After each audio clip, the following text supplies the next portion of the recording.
ভিডিওটি দেখার আগে সবার কাছে ছোট্ট একটি রিকোয়েস্ট করতে চাই, প্লিজ প্লিজ প্লিজ যারা ভিডিওটি দেখবেন সবাই একটা করে সাবস্ক্রাইব করে দিবেন। আপনাদের ভালোবাসা পেলে এমন ভিডিও আরও উপহার দিব। ভিডিওগুলো বানাতে অনেক কষ্ট হয়, আমি জানি। ভিডিওটি অনেক মানুষই দেখবেন, প্লিজ একটা করে সাবস্ক্রাইব করে দিবেন। সবাইকে পুরো গল্পটি দেখার জন্য অনুরোধ রইল। আর যারা আমাকে ভালোবাসে তারা একটা করে লাইক করে দেখিয়ে দিবেন। Love you all. তো চলুন আজকের ভিডিওটি শুরু করা যাক। ঢাকা গুলশান 2 গোল চত্বর। সময় ভর দুপুর। সিগন্যালের লাল বাতিটা যেন অনন্তকাল ধরে জ্বলছে। ঢাকার রাস্তায় আটকে থাকা গাড়িগুলোর মতো সময়টাও যেন স্থবির হয়ে গেছে। সিরিয়াসলি নিশা, আমি জ্যামে বসে বসে আক্ষরিক অর্থেই সিদ্ধ হয়ে যাচ্ছি। মনে হচ্ছে যেন কেউ ঢাকার সব গাড়ি এনে এই এক রাস্তার মোড়ে ফেলে দিয়ে গেছে। আমার গাড়ির এসিটাও যেন এই গরমের সাথে আর পেরে উঠছে না। Welcome to Dhaka my dear. তুই এমন ভাবে কথা বলছিস যেন আজই প্রথম জ্যামে পড়লি। শোন, মেজাজ ঠান্ডা রাখ। আচ্ছা শোন না, একটা কথা ছিল। কালকের পার্টির জন্য আমি যে ড্রেসটা অর্ডার করেছিলাম ওটা চলে এসেছে। জাস্ট ও, তুই দেখলে পাগল হয়ে যাবি। গ্রেট, তুই তোর ড্রেস নিয়ে এক্সাইটেড থাক আর আমি এখানে বসে গাড়ির হর্ন শুনতে থাকি। জানিস, মাঝে মাঝে মনে হয় এই শহরের হর্নগুলো যেন আমায় ব্যঙ্গ করে হাসছে, বলছে কোথায় যাবি রে অথৈ রহমান, আটকে তো থাকতেই হবে। তুই বড্ড বেশি ড্রামাটিক অথৈ। আচ্ছা বাদ দে, আঙ্কেলের কি খবর? এখনো কি তোর লাইফস্টাইল নিয়ে তার লেকচার দেওয়া বন্ধ হয়নি, নাকি ডোজ আরো বেড়েছে? বেড়েছে মানে? এখন তো দিন রাত 24 ঘন্টাই চলে। সকালে ঘুম থেকে উঠি তার দায়িত্ব জ্ঞানহীনতার বকা শুনে, আর রাতে ঘুমাতে যাই ভবিষ্যৎ নিয়ে ভাবার উপদেশ নিয়ে। তার ধারণা আমি নাকি জীবনটাকে উড়িয়ে দিচ্ছি। আরে বাবা, আমার বয়স কত? আমি এখন জীবনটা উপভোগ করব না তো কবে করব? কবরে গিয়ে। একদম ঠিক বলেছিস। তবে আঙ্কেলও হয়তো তার জায়গা থেকে ঠিক। তুই যেভাবে বন্ধু বান্ধবদের জন্য অকাতারে খরচ করিস, সেভাবে হুটহাটি প্ল্যান করে দেশের বাইরে চলে যাস, বাবা হিসেবে চিন্তা তো হবেই। এটা চিন্তা নয় নিশা, এটাকে বলে কন্ট্রোল করা। উনি চান আমি তার হাতের পুতুল হয়ে থাকি। তার পছন্দ করা ছেলের সাথে আমার বিয়ে হবে, তার দেখানো পথে আমি চলবো, তার ব্যবসার হাল ধরবো। আমার নিজের কি কোনো ইচ্ছা অনিচ্ছা থাকতে নেই? আমি তার মেয়ে, তার ক্লোন নই। আমি বুঝতে পারছি দোস্ত, কিন্তু তুই তো জানিস রাফিদ ভাইয়ের সাথে তোর বিয়ের কথাটা কিন্তু বেশ জোরালো ভাবেই চলছে দুই পরিবারে। কালকের পার্টিতে হয়তো আঙ্কেল এই ব্যাপারে কিছু অ্যানাউন্স করতে পারে। অসম্ভব। রাফিদ একটা আস্ত উজবুক, টাকা ছাড়া আর কিছুই বোঝে না। তার সাথে দুটো কথা বলার মতো টপিকও খুঁজে পাওয়া যায় না। ওর পৃথিবীটাই হলো ব্র্যান্ড, পার্টি আর শো অফ। ওকে বিয়ে করার আগে আমি বিষ খেয়ে মরে যাবো, তবুও। কথা শেষ করার আগেই সিগন্যাল সবুজ হয়ে গেল। সামনের গাড়িগুলো ধীরে ধীরে এগোতে শুরু করেছে। ছাড় এসব, সিগন্যাল ছেড়েছে, আমি তোকে পরে কল দিচ্ছি। এই জ্যামের রাজ্য থেকে আগে নিজেকে উদ্ধার করি। বাই। ফোনটা কেটে পাশের সিটে ছুঁড়ে ফেললো অথৈ। তার ফর্সা মুখটা রাগে আর বিরক্তিতে লাল হয়ে আছে। অ্যাক্সিলেটরে সজোরে চাপ দিতেই কালো মার্সিডিসটা যেন একটা ক্ষুধার্ত চিতার মতো লাফিয়ে সামনে এগিয়ে গেল। গাড়িটা যখন তীব্র গতিতে গুলশান অ্যাভিনিউ ধরে ছুটছিল, তখন রাস্তার পাশে এক খাবারের দোকান থেকে উচ্ছিষ্টের লোভে ছুটে আসা একটা পথ কুকুর আচমকাই চলে আসে গাড়ির সামনে। বিপদটা কয়েক সেকেন্ডের। অথৈ সজোরে স্টিয়ারিংটা বাম দিকে মোচড় দিল। বিকট টায়ার ঘষার শব্দে পথচারীরা চমকে তাকালো। গাড়িটা নিয়ন্ত্রণ হারিয়ে ফুটপাতের দিকে চলে গেল, যেখানে এক মধ্যবয়স্ক লোক সাইকেলে করে ধীরে সুস্থে যাচ্ছিলেন। লোকটার চোখ ভরে বিস্ফারিত। মৃত্যু নিশ্চিত জেনেই হয়তো চোখ বন্ধ করে ফেলেছিলেন তিনি, কিন্তু ঠিক শেষ মুহূর্তে যেন মাটি ফুঁড়ে উদয় হলো কেউ। ছাইরাঙা টি শার্ট পরা এক যুবক ঝড়ের বেগে লোকটাকে সাইকেল সহ টেনে একপাশে সরিয়ে নিল, কিন্তু নিজে সরার সময় পেল না। অথৈয়ের মার্সিডিজের সামনের চাকাটা সজোরে আঘাত করলো তার পায়ে। একটা চাপা আর্তনাদ বাতাসে মিলিয়ে গেল।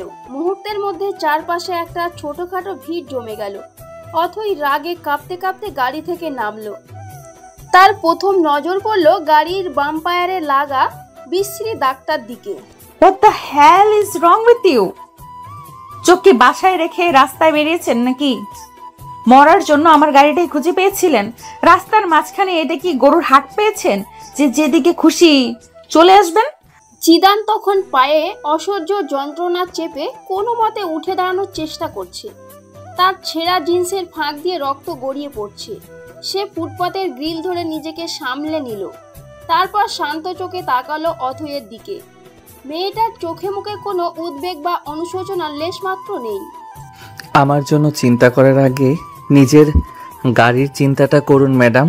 দেখুন কি সুন্দর একটা দাগ লাগিয়ে দিলাম আপনার মসৃণ সৌন্দর্যে। ইস, খুব খারাপ লাগছে আমার। নতুন গাড়ি মনে হচ্ছে।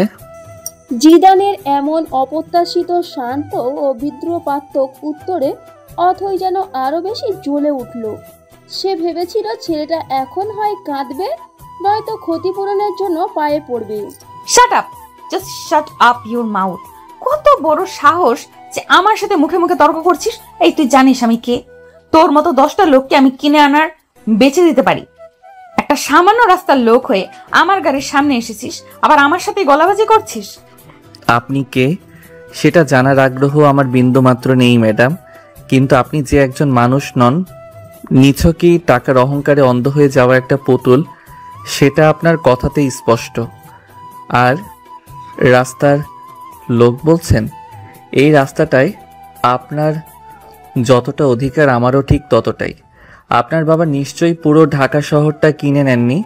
ভিড়ের মধ্যে থেকে কেউ একজন ফিসফিস করে বলল, ছেলেটা তো ঠিক কথাই বলছে। অথয়ের কান পর্যন্ত কথাটা পৌঁছাতেই তার কান গরম হয়ে গেল। তোর সাহস তো কম না, তুই আমাকে সভ্যতা শেখাবি? হ্যাঁ, অ্যাক্সিডেন্ট করেছিস তুই আর দোষ দিচ্ছিস আমার। একটা সাইকেলওয়ালাকে বাঁচাতে গিয়ে আমার এত দামি গাড়ির এই হাল করেছিস।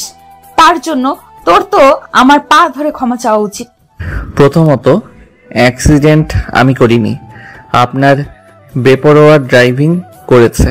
দ্বিতীয়ত, আমি কোনো সাইকেলওয়ালাকে বাঁচাতে যাইনি, একজন বাবাকে বাঁচাতে গিয়েছিলাম, যিনি হয়তো এই সাইকেল চালিয়েই তার পরিবারের জন্য রুটি রুজি আয় করেন। আপনার কাছে হয়তো এই গাড়ির বাম্পারটা অনেক দামি, কিন্তু ওই লোকটার কাছে তার জীবনের দাম তার থেকেও অনেক বেশি। নাকি আপনার কাছে জীবনের দামও গাড়ির সিসি দিয়ে মাপা হয়? হো, তাহলে এখন ফিলোসফি ঝাড়া হচ্ছে? বাহ, বেশ তো। তোদের মতো ফকিরদের মুখে আবার বড় বড় কথা। আমি জানি তোদের আসল মতলবটা কি। বড় গাড়ি দেখলেই হলো, ইচ্ছে করে সামনে এসে ঝাঁপিয়ে পড়বি, তারপর দুটো পয়সার জন্য নাটক করবি। বল, কত টাকা চাই তোর? তোর এই ভাঙা পায়ের দাম কত বল? অথয়ের কথায় জিদানের শান্ত মুখটা এক মুহূর্তের জন্য কঠিন হয়ে উঠল। তার চোখের দৃষ্টি তীক্ষ্ণ হয়ে উঠল। টাকা? আপনি সবকিছু টাকা দিয়ে বিচার করেন, তাই না? ভালোবাসা, সম্মান, জীবন সবকিছুই আপনার কাছে টাকার অঙ্কে মাপা।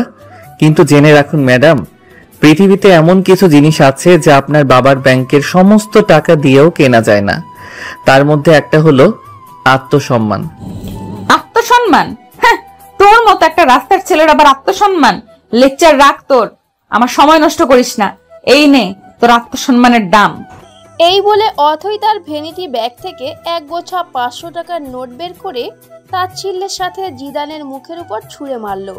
নোটগুলো প্রজাপতির মতো উঠতে উঠতে জিদানের পায়ে আর রাস্তার ধুলোয় লুটোপুটি খেতে লাগলো। এই দৃশ্য দেখে ভিড়ের মধ্যে থাকা সবাই ছি করে উঠল। জিদান এক দৃষ্টিতে পায়ের কাছে পড়ে থাকা টাকাগুলোর দিকে তাকিয়ে রইল। তারপর খুব ধীরে ধীরে মুখ তুলে অথয়ের দিকে তাকালো। তার ঠোঁটের কোণে আবার ফিরে এসেছে সেই অদ্ভুত হাসিটা। আপনার মতো সুন্দরীর হাতে আহত হওয়াটাও হয়তো এক ধরনের সৌভাগ্য, কিন্তু আজ বুঝলাম আপনার মতো সুন্দরীর মনের সংস্পর্শে আসাটা তার থেকেও বড় দুর্ভাগ্য। আপনার রূপটা বাইরের, ভেতরটা এই রাস্তার ধুলোর চেয়েও নোংরা। জিদানের শেষ কথাটা যেন একটা চাবুকের মতো অথয়ের আত্মসম্মানে আঘাত করল। এই প্রথম কেউ তাকে মুখের উপর এমন কথা বলার সাহস করলো। টাকাগুলো রাস্তাতেই পড়ে থাকে ম্যাডাম, কুকুরটাকেও তো বাঁচাতে পারলেন না। হয়তো কোনো ক্ষুধার্ত মানুষের পেট ভরবে, আপনার পাপের বোঝা তাতে যদি কিছুটা কমে। অথই আর এক মুহূর্ত দাঁড়াতে পারল না। অপমানের রাগে তার সারা শরীর কাঁপছে। সে প্রায় দৌড়ে গিয়ে নিজের গাড়িতে উঠল। টায়ারের তীব্র আর্তনাদ তুলে সে ঝড়ের বেগে গাড়িটা নিয়ে চলে গেল, যেন নিজের পরাজয়ের কাছ থেকে পালাচ্ছে। জিদান এক দৃষ্টিতে মিলিয়ে যাওয়া গাড়িটার দিকে তাকিয়ে রইল। তারপর পায়ের কাছে পড়ে থাকা টাকাগুলো খুব যত্ন করে তুলে নিল। যে সাইকেলওয়ালা লোকটাকে সে বাঁচিয়েছিল সে এতক্ষণ ভয়ে একপাশে দাঁড়িয়ে কাঁপছিল। জিদান তার কাছে এগিয়ে গেল। চাচা, আপনি ঠিক আছেন তো? ভয় পাবেন না, যা হওয়ার হয়ে গেছে। বাবা, তুমি আজ আমার জান বাঁচিয়েছো, আল্লাহ তোমার মঙ্গল করুক। ওই অহংকারী মাইয়াটা তোমার কত কথা শোনাইলো, আমার খুব খারাপ লাগছে বাবা। বাদ দিন তো চাচা, বড় লোকদের কথা গায়ে মাখতে নেই। এই নিন, এই টাকাটা আপনি রাখুন। জিদান পুরো টাকার গোছাটা লোকটার হাতে গুজে দিল। লোকটা বিস্ময়ে আর কৃতজ্ঞতায় হতবাক হয়ে গেল। এ কি করলা বাবা? এটা তো তোমার চিকিৎসার টাকা। আমার চিকিৎসা আমি করিয়ে নিতে পারবো চাচা। আপনি এই টাকা দিয়ে আপনার ছেলেমেয়ের জন্য কিছু কিনে নিয়ে যাবেন। যান, সাবধানে বাড়ি ফিরে যান। লোকটার চোখের জল উপেক্ষা করে জিদান এক পা খুঁড়িয়ে খুঁড়িয়ে ভিড় ঠেলে এগিয়ে গেল। তার মুখটা নির্বিকার, কিন্তু চোখ দুটো অসম্ভব গভীর, যেন এইমাত্র ঘটে যাওয়া ঘটনাটা তার জীবনে কোনো আঁচড়ই কাটতে পারেনি। কিন্তু সত্যিই কি তাই, নাকি এটা ছিল এক নতুন ঝড়ের পূর্বাভাস? সেটা কেবল সময়ই বলতে পারবে। সন্ধ্যার সময় রহমান ভিলা, অথয়ের বাড়ি। রহমান ভিলার বিশাল ড্রয়িং রুমটা মূল্যবান আসবাবপত্র আর শৌখিন জিনিসপত্রে সাজানো। দেওয়ালে ঝুলছে বিখ্যাত শিল্পীদের আঁকা দামি পেন্টিং। কিন্তু এই বাড়ির দেয়ালে কান পাতলে এখন শুধু গুমোট নীরবতা আর চাপা টেনশন ছাড়ার কিছুই শোনা যায় না। জনাব আশফাক রহমান দেশের অন্যতম শীর্ষস্থানীয় ব্যবসায়ী। তার প্রিয় চামড়ার সোফাটায় হেলান দিয়ে বসে আছেন। তার কপালে চিন্তার গভীর ভাঁজ। হাতে ধরা দামি ব্র্যান্ডেড চায়ের কাপটা কখন যে ঠান্ডা হয়ে গেছে সেদিকে তার কোনো খেয়ালই নেই। রহিম ওই থেকে ফিরেছে? বাড়ির পুরনো বিশ্বস্ত কর্মচারী রহিম জবাবে বলে, জি স্যার, ছোট ম্যাডাম তো ঘন্টাখানিক আগেই ফিরেছেন। ফিরে সোজা নিজের ঘরে চলে গেছে। মুখটা খুব ভার ছিল স্যার, কিন্তু জিজ্ঞেস করার সাহস পাইনি। ওর মুখ আজকাল আর হালকা থাকে কখন? ওর মা বেঁচে থাকতে মেয়েটা এমন ছিল না, বড্ড হাসি খুশি প্রান্তবন্ত ছিল। আর এখন যে অহংকার আর বেপরোয়া মনোভাব ছাড়া ওর মধ্যে আর কিছুই অবশিষ্ট নেই। আমি বুঝতে পারছি না কিভাবে ওকে সামলাবো। ছোট ম্যাডাম আসলে মন থেকে খুব ভালো স্যার। মায়ের অভাবটা হয়তো এখনো মেনে নিতে পারিনি।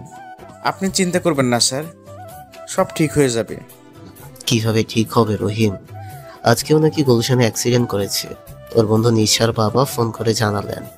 ভাগ্য ভালো যে বড় কিছু হয়নি, কিন্তু এইভাবে আর কতদিন? ওর নিরাপত্তার জন্য আমার কিছু একটা করতেই হবে। আজ একজন আসার কথা আছে, সে এলে আমাকে খবর দিও। জি স্যার। রহিম চলে যেতেই আশফাক রহমান চোখ বন্ধ করে সোফায় মাথা এলিয়ে দিলেন। তার চোখের সামনে ভেসে উঠছে অথয়ের ছোটবেলার হাসি মাখা মুখটা। ঠিক সেই মুহূর্তে ঝড়ের মতো ড্রয়িং রুমে প্রবেশ করলো অথই।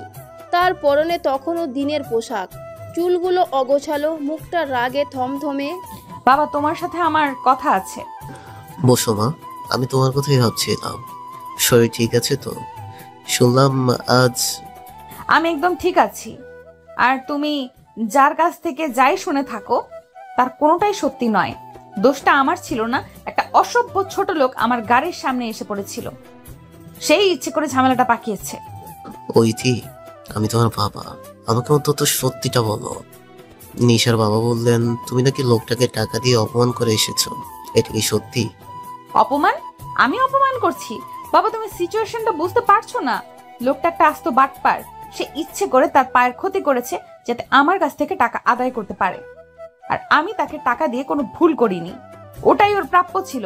ওর মতো লোকেদের এইভাবেই শিক্ষা দিতে হয়। শিক্ষা? এটাকে তুমি শিক্ষা দেওয়া বললো ঐথি? রাস্তায় একজন মানুষকে অপমান করাকে তুমি শিক্ষা বলছো? আমি তোমাকে এই আদর্শ দিয়ে বড় করেছি। তোমার মা থাকলে আজ কি ভাবতেন বলো তো?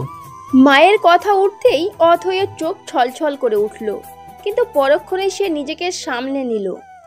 প্লিজ বাবা, কথায় কথায় মায়ের প্রসঙ্গ টানবে না। মা থাকলে হয়তো পরিস্থিতিটাই এমন হতো না। তুমি সব সময় আমাকেই দোষ দাও, কিন্তু আমি যাই করি তার পেছনে কোনো না কোনো কারণ থাকে। কারণ? কি কারণ ঐথি? তোমার এই উদ্যত আচরণের পেছনে কি কারণ থাকতে পারে? তোমার যা প্রয়োজন তার চেয়ে বেশি আমি তোমাকে দিয়েছি। কোথায় কমতি রেখেছি আমি? আজ আমি একটা সিদ্ধান্ত নিয়েছি এবং আমি চাই তুমি কোনো রকম নাটক না করে আমার সিদ্ধান্তটা মেনে নেবে। কি সিদ্ধান্ত? আমি তোমার জন্য একজন পার্সোনাল বডিগার্ড নিয়োগ দিয়েছি। আজ থেকে 24 ঘন্টা সে তোমার সাথে থাকবে।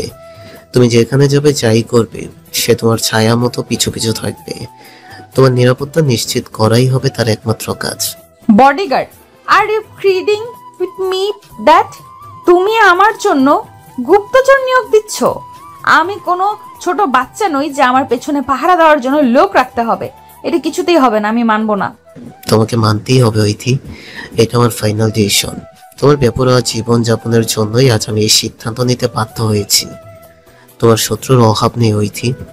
আমার ব্যবসায়িক প্রতিদ্বন্দ্বীরা সুযোগের অপেক্ষায় বসে আছে। আমি কোনো ঝুঁকি নিতে চাই না। শত্রু? প্রতিদ্বন্দ্বী? বাহ, দারুণ অজুহাত। আসল কথা হলো তুমি আমার স্বাধীনতা কেড়ে নিতে চাও। তুমি চাও আমি তোমার কথা মতো উঠি বসি, কিন্তু সেটা হবে না বাবা। আমি আমার জীবন নিজের মতো করে বাঁচবো। কোনো বডিগার্ড আমি রাখবো না। That's final. বাবা মেয়ের এই উত্তপ্ত বাক্য বিনিময়ের মাঝেই কলিং বেল বেজে উঠল। রহিম দরজা খুলতেই ভেতরে প্রবেশ করলো এক লম্বা সুঠামদেহী যুবক। তার পরনে ফর্মাল শার্ট আর ট্রাউজার, চুলগুলো পরিপাটি করে আঁচড়ানো, মুখে এক চিলতে পরিচিত হাসি। আগন্তুককে দেখে অথয়ের চোখ দুটো বিস্ময়ে বড় বড় হয়ে গেল। তার মুখ দিয়ে একটাও কথা বের হলো না। সে যেন নিজের চোখকে বিশ্বাস করতে পারছিল না। এ তো সেই লোক, গুলশানের সেই রাস্তার লোকটা। আহ জিদান, তুমি এসে গেছো। আমি তোমার জন্য অপেক্ষা করছিলাম। ভেতরে এসো। আসসালামু আলাইকুম স্যার। আসতে একটু দেরি হয়ে গেল, রাস্তার জ্যামটা। আরে না না, ঠিক আছে, এসো। তোমার সাথে পরিচয় করিয়ে দিই। এ হচ্ছে আমার একমাত্র মেয়ে ঐথি রহমান। জিদান অথয়ের দিকে তাকিয়ে তার সেই রহস্যময় হাসিটা দিল। ম্যাডামের সাথে আমার আগেই পরিচয় হয়েছে স্যার, আজ দুপুরেই গুলশানের রাস্তায়। জিদানের কথা শুনে আশফাক রহমান অবাক হলেন, কিন্তু তার চেয়েও বেশি হতবাক হলো অথই।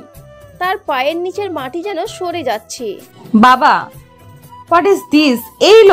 এই লোকটা আমার বডিগার্ড। তুমি কি আমার সাথে মজা করছো? এই অসভ্য ছোট লোকটা আমার ছায়াও মারানোর যোগ্যতা রাখে না, আর তুমি তাকে আমার বডিগার্ড হিসেবে নিয়োগ দিয়েছো? How deer you! ঐথি, মুখ সামনে কথা বলো। কি বলছো এসব? এই সেই লোক মানে কি? হ্যাঁ বাবা, এই সেই লোক যার কথা আমি তোমাকে বলেছিলাম। একটা আস্ত বাটপার, চালচুলোহীন রাস্তার লোক। আর তুমি কি না, ছি, আমি ভাবতেও পারছি না। তুমি এক্ষুনি ওকে বাড়ি থেকে বের করে দাও, এক্ষুনি। জিদান, ও যা বলছে এসবের মানে কি? জিদান পুরোটা সময় চুপচাপ দাঁড়িয়েছিল। অথয়ের সমস্ত অপমান সে শান্তভাবে হজম করছিল। এবার সে মুখ খুলল। তার কণ্ঠস্বর শান্ত কিন্তু অসম্ভব দৃঢ়। ম্যাডাম যা বলছেন তার কিছুটা সত্যি। আজ দুপুরে আমাদের দেখা হয়েছিল এবং পরিস্থিতিটা খুব একটা সুখকর ছিল না। উনি হয়তো আমাকে ভুল বুঝছেন। ওনার জায়গায় অন্য কেউ থাকলেও হয়তো এমনটাই ভাবতো। ওনার কোনো দোষ নেই। ওয়াও, কি মহানুভবতা! এখন আবার সাধু সাজার চেষ্টা করা হচ্ছে। বাবা, তুমি ওর কথায় একদম ভুলবে না। ও একটা আস্ত অভিনেতা। তুমি ওকে বের করে দাও বলছি। ঐথি, চুপ করো, একটা কথাও বলবে না। জিদান একটা ফাইল আশফাক রহমানের দিকে এগিয়ে দিয়ে বলে, স্যার, এই ফাইলে আমার সম্পর্কে সব তথ্য দেওয়া আছে।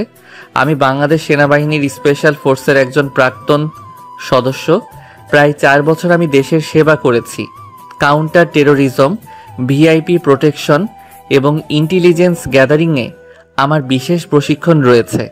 বেশ কিছু ঝুঁকিপূর্ণ অপারেশনে অংশ নেওয়ার পর আমি স্বেচ্ছায় অবসর গ্রহণ করি। জিদানের কথাগুলো শুনে শুধু আশফাক রহমানই নন, অথৈও অবাক হয়ে গেল। একজন রাস্তার লোক এর এমন পরিচয় থাকতে পারে, তা তার কল্পনারও বাইরে ছিল। শফিক স্যার আমার প্রাক্তন কমান্ডিং অফিসার ছিলেন, উনি আমাকে আপনার কথা বলেন। আর গুলশানের ঘটনাটা স্যার, ওটা নিছকই একটা দুর্ঘটনা। আমি কোনো টাকা পয়সার লোভে ওখানে ছিলাম না।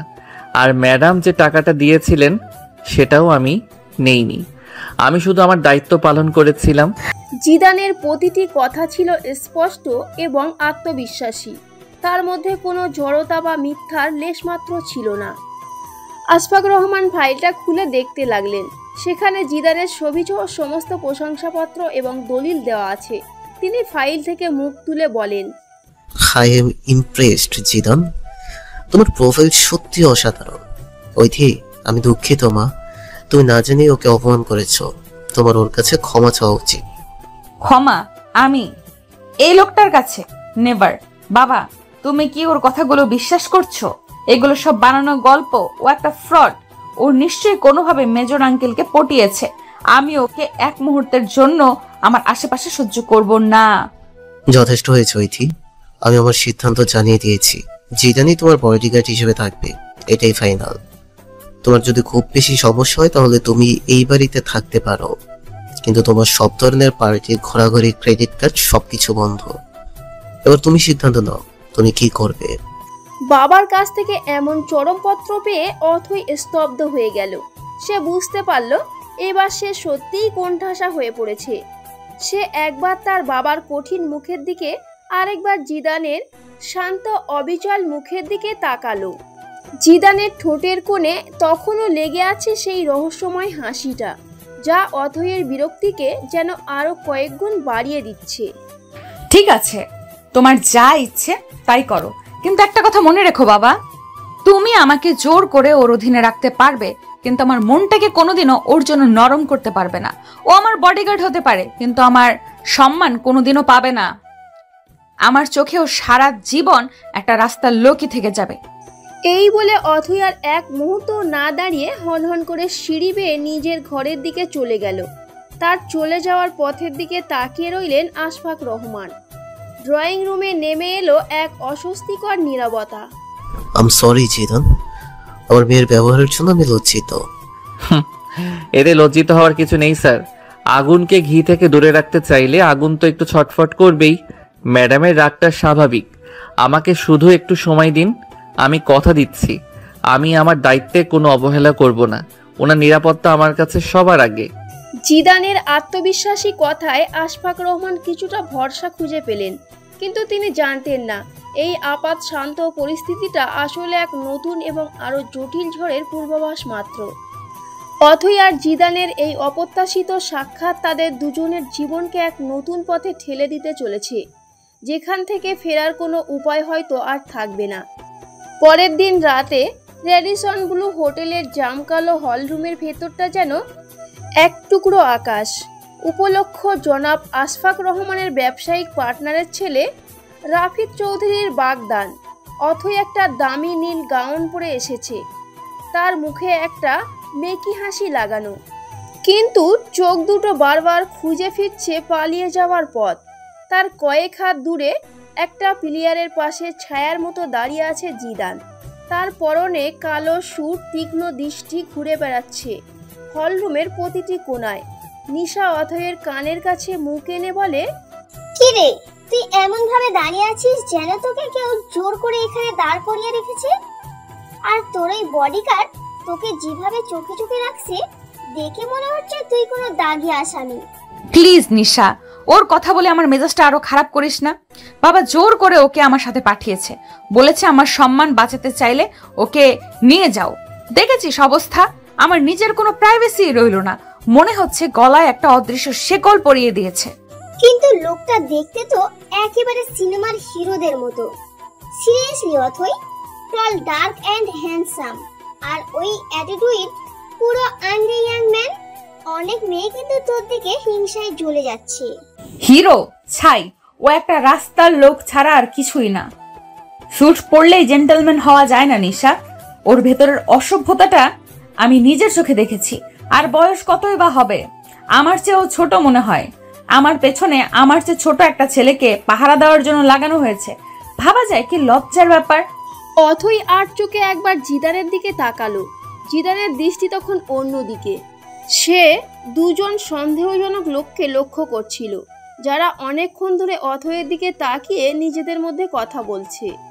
রাফিদ হাতে ড্রিঙ্কের গ্লাস নিয়ে এগিয়ে এসে বলে, হে অত, ইউ আর লুকিং গাইস, নীল রংটা তোমাকে দারুণ মানিয়েছে, যেন নীল পরি।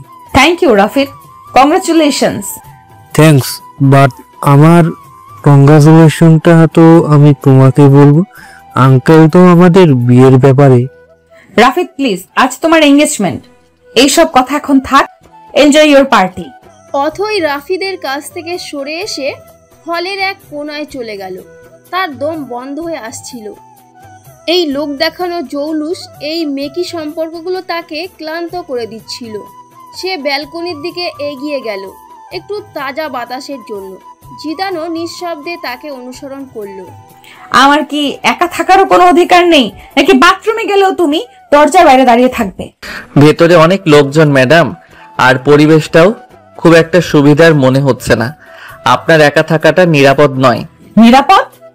কার কাছ থেকে নিরাপদ নই আমি? তোমার কাছ থেকে? তুমি তো আমার সবচেয়ে বড় মানসিক অশান্তি। কেন তুমি আমার জীবনটাকে নরক বানাচ্ছ? চলে যাও না কেন তুমি? আমি চলে গেলেই যদি আপনার নিরাপত্তা নিশ্চিত হতো তাহলে আমি এক মুহূর্ত থাকতাম না ম্যাডাম, কিন্তু আমার মন বলছে আজ রাতে কিছু একটা ঘটতে চলেছে। ও তাই? যদি শিগগিরই শুরু করেছো নাকি? তোমার এসব ফালতু কথা শোনার আমার কোনো ইচ্ছে নেই। আমার কাছ থেকে দূরে থাকো, জাস্ট লিভ মি অ্যালোন। এই বলে অথই বেলকনির শেষ মাথায় গিয়ে দাঁড়ালো। জিদান আর কথা না বাড়িয়ে একটা নিরাপদ দূরত্বে দাঁড়িয়ে চারিদিকে নজর রাখছিল। ঠিক তখনই ব্যালকনিতে প্রবেশ করলো দুজন লোক। এদের একজন জনাব হায়দার, আশরাফ রহমানের অন্যতম ব্যবসায়িক প্রতিদ্বন্দ্বী, অন্যজন তার ছেলে শাহেদ। আরে আশফাক সাহেবের মেয়ে না অথই, তাই তো? একা একা এখানে কি করছো মা? জি আঙ্কেল, ভেতরে খুব গরম লাগছিল তাই একটু। শাহেদ একটা নোংরা দৃষ্টিতে অথয়ের আপাদমস্তক জরিপ করতে করতে বলল। শাহেদ আরেকটু এগিয়ে এসে অথয়ের খুব কাছাকাছি দাঁড়ানোর চেষ্টা করলো।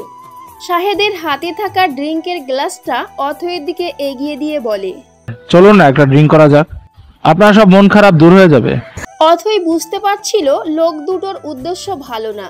সে দ্রুত জায়গা ত্যাগ করার জন্য ঘুরে দাঁড়ালো, কিন্তু শাহেদ তার পথ আটকে দাঁড়ালো। আরে আরে এত তারা কিসের? পার্টি তো এখনো শেষ হয়নি। ঠিক সেই মুহূর্তে ছায়ার মতো তাদের মাঝে এসে দাঁড়ালো জিদান। তার উপস্থিতি এতটাই নিঃশব্দ ছিল যে হায়দার আর শাহেদ চমকে উঠল। ম্যাডাম এখন ভেতরে যাবেন? রাস্তা ছাড়ুন। তুই কে রে? কোথাকার দারোয়ান? জানিস কার সাথে কথা বলছিস? আমি কে সেটা জানার দরকার নেই, শুধু এইটুকু জানুন যে ম্যাডামের গায়ে একটা আঁচড়ও যদি লাগে তাহলে এই বেলকনি থেকে নিচে পড়ে যাওয়া লাশটা আপনার হবে। ছেলে তুমি বেশি বাড়াবাড়ি করছো, তুমি জানো না আমরা কে? খুব ভালো করে জানি স্যার, আপনারা হলেন সেই সব শিয়াল যারা একা পেয়ে শিকারের উপর ঝাঁপিয়ে পড়ে। কিন্তু আপনারা বোধহয় ভুলে গেছেন, শিকারের সাথে যদি সিংহ থাকে তাহলে শিয়ালদের লেজ গুটিয়ে পালাতে হয়। জিদানের কথায় শাহেদ রেগে গিয়ে তার কলার ধরতে গেল, কিন্তু তার হাতটা জিদানের কলার পর্যন্ত পৌঁছানোর আগেই এক ঝটকায় জিদান তার হাতটা ধরে এমনভাবে মোচড় দিল যে শাহেদ যন্ত্রণায় চিৎকার করে উঠল। ছেড়ে দে, লাগছে। ছেড়ে দিলাম। ম্যাডামের কাছে ভদ্রভাবে ক্ষমা চান, তারপর এখান থেকে চলে যান। আর দ্বিতীয়বার যদি আপনাদের উনার আশেপাশেও দেখি তাহলে হাতের বদলে ঘাটটাও মটকে দেব। জিদানের চোখের দিকে তাকিয়ে হায়দার ভয় পেয়ে গেল। তিনি বুঝতে পারলেন এই ছেলে শুধু কথার কথা বলছে না। ঠিক আছে ছেড়ে দাও ওকে। সাহেব মাফ চেয়ে নাও। সরি। জিদান এক ঝটকায় শাহেদের হাতটা ছেড়ে দিল। হায়দার তার ছেলেকে নিয়ে প্রায় দৌড়ে ব্যালকনি থেকে পালিয়ে গেল। পুরো ঘটনাটা অথয়ের চোখের সামনে ঘটল। সে ভয়ে বিস্ময়ে আর এক অজানা অনুভূতিতে জমে গিয়েছিল। এই প্রথম সে জিদানের রুদ্রমূর্তি দেখল। এ তো সেই রাস্তার লোক নয়, এ যেন অন্য কেউ। আপনি ঠিক আছেন ম্যাডাম? অথই কোনো উত্তর দিতে পারল না। সে শুধু ফ্যাল ফ্যাল করে জিদানের দিকে তাকিয়ে রইল। চলুন ভেতরে যাওয়া যাক, জায়গাটা আর নিরাপদ নয়। অথই মন্ত্রমুগ্ধের মতো জিদানের পেছনে পেছনে হলরুমের ভিতরে এলো। সারাটা রাস্তা সে একবারও জিদানের দিক থেকে চোখ ফেরাতে পারেনি। বাড়ি ফেরার পর থেকেই রহমান ভিলাতে এক থমথমে পরিবেশ বিরাজ করছিল। আশফাক রহমান তার স্টাডি রুমে পায়চারি করছিলেন। তার মুখটা ফ্যাকাশে বিধ্বস্ত। ফোনের পর ফোন আসছে, আর প্রত্যেকটা ফোন তার কপালে চিন্তার ভাঁজকে আরো গভীর করে তুলছে। রাতের খাবারের পর তিনি জিদানকে তার স্টাডি রুমে ডেকে পাঠালেন। ভেতরে এসো জিদান। স্যার আপনি ডেকেছেন? হ্যাঁ, বসো। আজ রাতের ঘটনার জন্য তোমাকে কি বলে যে ধন্যবাদ দেব আমি ভাষা খুঁজে পাচ্ছি না। তুমি না থাকলে আজ আমার মেয়ের কি হতো আমি ভাবতেও পারছি না। তুমি আজ শুধু আমার মেয়ের সম্মানই বাঁচাওনি, আমার মান মর্যাদা, আমার সবকিছু বাঁচিয়েছো। এটা আমার দায়িত্ব ছিল স্যার, এর জন্য ধন্যবাদের কোনো প্রয়োজন নেই। না জিদান, এটা শুধু দায়িত্ব ছিল না, তুমি যা করেছো তা একজন বাবাও তার সন্তানের জন্য করতে দুবার হাঁপত। হায়দারের মতো শয়তানদের আমি চিনি, ওরা সুযোগের অপেক্ষায় ছিল, আর আজ ওরা সেই সুযোগটা পেয়ে গিয়েছিল। আশফাক রহমান উঠে গিয়ে তার ঘরের সিন্দুক খুললেন। সেখান থেকে কিছু কাগজপত্র বের করে জিদানের সামনে রাখলেন। এই কাগজগুলো দেখো জিদান, আমার কোম্পানির শেয়ারের দাম গত এক সপ্তাহে হু হু করে পড়েছে। আবার সব বড় বড় ডিলগুলো হাতছাড়া হয়ে যাচ্ছে। ব্যাংকের সব লোন হোল্ড করে দেওয়া হয়েছে। আমি প্রায় দেউলিয়া হতে বসেছি জিদান, আমার সব শেষ হয়ে যাচ্ছে। কিন্তু হঠাৎ করে এমনটা হওয়ার কারণ কি স্যার? কারণ ওই হায়দার আর ওর মতো আরো কয়েকজন, ওরা সিন্ডিকেট করে আমার ব্যবসাটাকে ধ্বংস করে দিতে চাইছে। আর ওদের আসল উদ্দেশ্য হলো আমাকে পথে বসিয়ে আমার মেয়ে ওই থেকে ওদের ছেলে শাহেদের সাথে বিয়ে দেয়া, যাতে আমার অবশিষ্ট যা কিছু আছে সব ওরা দখল করে নিতে পারে। আজকের পার্টির ঘটনাটা ছিল তারই একটা ট্রেলার। কথাগুলো বলতে বলতে আশফাক রহমানের গলা ধরে এলো। একজন প্রভাবশালী ব্যবসায়ীর এই অসহায় রূপ দেখে জিদানও বিচলিত হলো। আমার কাছে আর কোনো পথ খোলা নেই জিদান, আমি আমার সবকিছু হারাতে রাজি আছি, কিন্তু আমার মেয়ের জীবনটা আমি কোনো শকুনের হাতে তুলে দিতে পারবো না। তাই আমি একটা খুব কঠিন সিদ্ধান্ত নিয়েছি। তিনি চেয়ারে বসে জিদানের চোখের দিকে সরাসরি তাকালেন। আমি চাই তুমি আমার মেয়েকে নিকাহ করো। প্রস্তাবটা যেন একটা বোমার মতো ফাটলো। জিদান বিস্ময়ে হতবাক হয়ে গেল। সে নিজের কানকে বিশ্বাস করতে পারছিল না। স্যার আপনি কি বলছেন এসব? আমি অথই ম্যাডামকে, এটা কিভাবে সম্ভব? সম্ভব জিদান, তোমাকে এটা সম্ভব করতে হবে। আমি জানি এটা তোমার জন্য খুব কঠিন। তুমি হয়তো ভাবছো আমি আমার বিপদ তোমার ঘাড়ে চাপিয়ে দিচ্ছি, কিন্তু বিশ্বাস করো এই মুহূর্তে তোমাকে আমার সবচেয়ে বিশ্বস্ত এবং নিরাপদ আশ্রয় বলে মনে হচ্ছে। ঐতিহ্যের যদি একবার বিয়ে হয়ে যায় তাহলে হায়দারের মতো লোকেরা আর ওকে নিয়ে কোনো ষড়যন্ত্র করতে পারবে না। আইনিভাবে ওদের সব পথ বন্ধ হয়ে যাবে। কিন্তু স্যার ম্যাডাম কি এটা মেনে নেবেন? উনি তো আমাকে সহ্যই করতে পারেন না। আর তাছাড়া আমি ওনার চেয়ে বয়সে ছোট, আমার বয়স 24 আর ম্যাডামের 25। সমাজ কি বলবে? উনি কি তার চেয়ে ছোট একটা ছেলেকে স্বামী হিসেবে মেনে নিতে পারবেন? সমাজের কথা আমি ভাবছি না জিদান, আমি শুধু আমার মেয়ের নিরাপত্তার কথা ভাবছি। আর বয়সের এই সামান্য পার্থক্যটা কোনো ব্যাপারই না। আমি ওকে বোঝাবো, প্রয়োজনে আমি ওকে বাধ্য করব, কিন্তু তোমাকে রাজি হতে হবে জিদান, প্লিজ। আমার এই উপকারটা তোমাকে করতেই হবে। তুমি যা চাইবে আমি তোমাকে তাই দেব। আমার অর্ধেক সম্পত্তি আমি তোমার নামে লিখে দেব। স্যার প্লিজ সম্পত্তির কথা বলবেন না। আপনি আমাকে যে বিশ্বাসটা করেছেন সেটাই আমার জন্য অনেক বড় পাওয়া। কিন্তু এটা শুধু আমার বা আপনার সিদ্ধান্তের ব্যাপার নয়, এটা ম্যাডামের সারা জীবনের প্রশ্ন। ওর জীবনটা বাঁচানোর জন্যই তো এই সিদ্ধান্ত জিদান। তুমি রাজি না হলে আমার আর কোনো উপায় থাকবে না। হয় আমাকে ওই থেকে ওই শয়তানদের হাতে তুলে দিতে হবে, নয়তো আমাকে সপরিবারে এই দেশ ছেড়ে পালিয়ে যেতে হবে। বলো জিদান, তুমি কি আমার এই শেষ অনুরোধটা রাখবে না? জিদান আশফাক রহমানের অসহায় অশ্রুসিক্ত চোখের দিকে তাকালো। একজন বাবার এমন আর্তনাদ সে উপেক্ষা করতে পারল না। তার চোখের সামনে ভেসে উঠল অথয়ের ভীত সন্ত্রস্ত মুখটা। সে একটা দীর্ঘশ্বাস ফেলল। আমি রাজি স্যার। জিদানের সম্মতিতে আশফাক রহমান যেন প্রাণ ফিরে পেলেন। তিনি দ্রুত উঠে গিয়ে অথইকে ডেকে আনার জন্য লোক পাঠালেন। কিছুক্ষণ পর অথই স্টাডি রুমে প্রবেশ করলো। তার মুখে বিরক্তি। এক্সকিউজ মি, বাবা এত রাতে আবার কি হলো? আমার ঘুম পাচ্ছে। ঘরে জিদানকে দেখে তার বিরক্তি আরো বেড়ে গেল। ও এখানে কি করছে? বসো অথই, তোমার সাথে আমার খুব জরুরি কথা আছে। বাবার গলার স্বর শুনে অথই কিছুটা অবাক হলো। সে একটা চেয়ারে বসলো।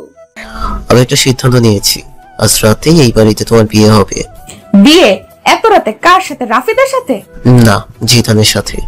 কথাটি শোনার সাথে সাথে অথয়ের পৃথিবীটা যেন দুলে উঠল। সে কয়েক মুহূর্ত কোনো কথাই বলতে পারল না। তারপর অবিশ্বাসের হাসি হাসলো। খুব ভালো জোকস বাবা, আমি প্রায় বিশ্বাসই করে ফেলেছিলাম। এখন বলো আসল ব্যাপারটা কি? এটা কোনো জোকস নয় অথই, আমি যা বলছি সত্যি বলছি। আমি কাজীকে ফোন করে দিয়েছি, তিনি কিছুক্ষণের মধ্যেই এসে পড়বেন। এবার অথয়ের হাসি মিলিয়ে গেল, তার মুখটা ফ্যাকাশে হয়ে গেল। সে তার বাবার দিকে, তারপর জিদানের দিকে তাকালো। তোমার মাথা ঠিক আছে বাবা? তুমি কি বলছো? তুমি নিজে বুঝতে পারছো তুমি আমার বিয়ে দিবে এই লোকটার সাথে, তোমার বাড়ির একজন কর্মচারীর সাথে? ও কর্মচারী নয় অথই, ও আজ তোমার জীবন বাঁচিয়েছে। জীবন বাঁচিয়েছে তার মানে এই নয় যে আমি ওকে বিয়ে করে নেব। তুমি পাগল হয়ে গেছো বাবা, সত্যিই পাগল হয়ে গেছো। আর এই যে তুমি, ও তোকে তুমি করেও বলা যাবে না। তোর সাহস কত বড় যে তুই আমার বাবাকে সব আবল তাবল বোঝানোর চেষ্টা করেছিস? কত টাকা খেয়েছিস তুই আমার বাবার কাছ থেকে? বল। ম্যাডাম, আপনি আবার ভুল বুঝছেন। চুপ, একটাও কথা বলবি না, তোর মুখেও আমি কিছু শুনতে চাই না। অথই আবার তার বাবার দিকে ফিরল, তার চোখ দিয়ে জল গড়িয়ে পড়ছে। প্লিজ বাবা, আমার সাথে এমনটা করো না। ও আমার চেয়ে ছোট। তুমি কি চাও লোকে আমাকে নিয়ে হাসাহাসি করুক, সবাই বলুক অথই রহমান আর কাউকে না পেয়ে নিজের চেয়ে ছোট নিজের বডিগার্ডকে বিয়ে করেছে? আমি অপমান সহ্য করতে পারবো না বাবা, আমি মরে যাব। বেঁচে থাকার জন্য এই বিয়েটা প্রয়োজন মা। পরিস্থিতি কতটা জটিল তুমি কিছুই জানো না। আশফাক রহমান তাকে পুরো ঘটনাটা খুলে বললেন। হায়দারের ষড়যন্ত্র, ব্যবসার ক্ষতি, আজকের অপহরণের চেষ্টা, সবকিছু। কিন্তু অথয়ের মাথায় তখন কিছুই ঢুকছিল না। আমি কিছুই শুনতে চাই না, আমি কিছু বুঝতেও চাই না। আমি শুধু জানি আমি এই রাস্তার লোককে বিয়ে করতে পারবো না।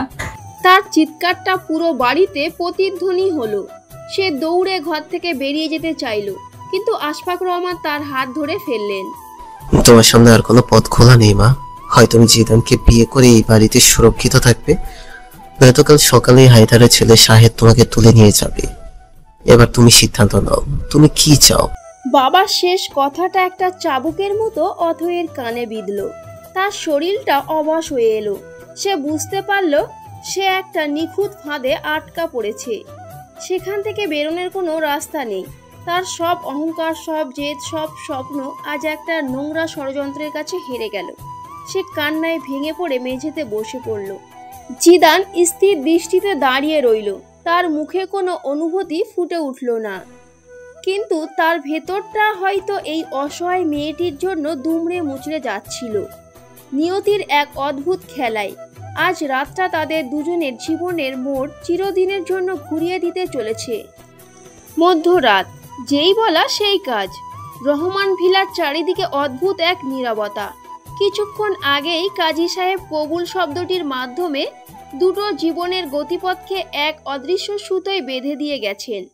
অথয়ের কান্নার শব্দ এখন আর শোনা যাচ্ছে না, কিন্তু তার ঘরের বন্ধ দরজার ওপারে জমে আছে একরাশ অপমান, ঘৃণা আর অসহায়ত্ব।